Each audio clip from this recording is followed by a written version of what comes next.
মেঘালয় যে খাই আছে, শ্বিলঙে যে খাই আছে, আমাৰ ইয়াৰ এই ড্ৰাইভাৰখিনিৰ কাৰণে খাই আছে।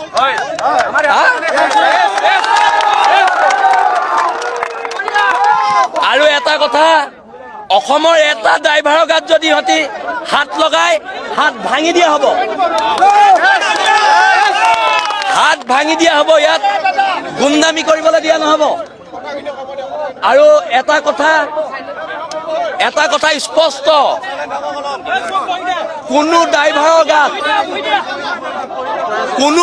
গাত হাত দিব নোৱাৰিব, কোনো অসমীয়া ড্ৰাইভাৰৰ গাত হাত দিব নোৱাৰিব, অসমৰ কোনো ড্ৰাইভাৰৰ গাত হাত দিব নোৱাৰিব। আৰু এটা কথা স্পষ্ট, বীৰ লাচিত সেনা অসমৰ পৰা আমি কৈ দিছোঁ, এটা কথা কৈ দিছোঁ, মেঘালয়ৰ পৰাও এখন গাড়ী, গুৱাহাটীৰ পৰা এখনো গাড়ী, মেঘালয় ৰেজিষ্ট্ৰেশ্যন গাড়ী ইয়াত সোমাব দিয়া নহ'ব।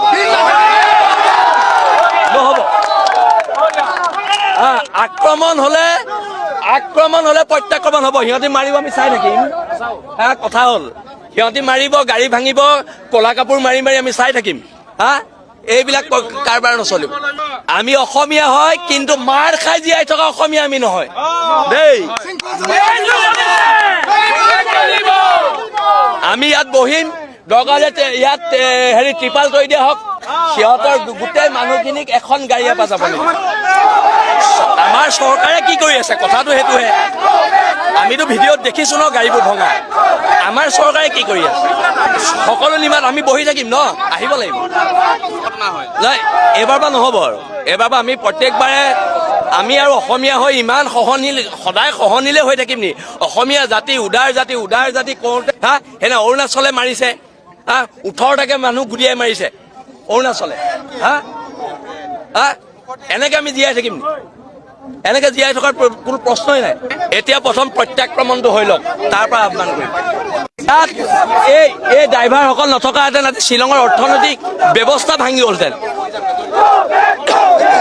মেৰুদণ্ড ভাঙি গ'লহেঁতেন। আমাৰ মানুহবোৰক এনেকে মাৰিছে তাত, চবকে খেদিম ইয়াত যদি বেছি গুণ্ডামি কৰিবলৈ হয়। ফটোমি পাইছে ইয়াত। এই যে মেঘালয়ৰ ল'ৰা ছোৱালীবোৰ ইয়াত পঢ়ি আছে, আজিলৈকে আমাৰ মানুহে কিবা কৰিছে? কাকো অনিষ্ট কৰা নাই। এনেকে হলেতো পিটন দিম।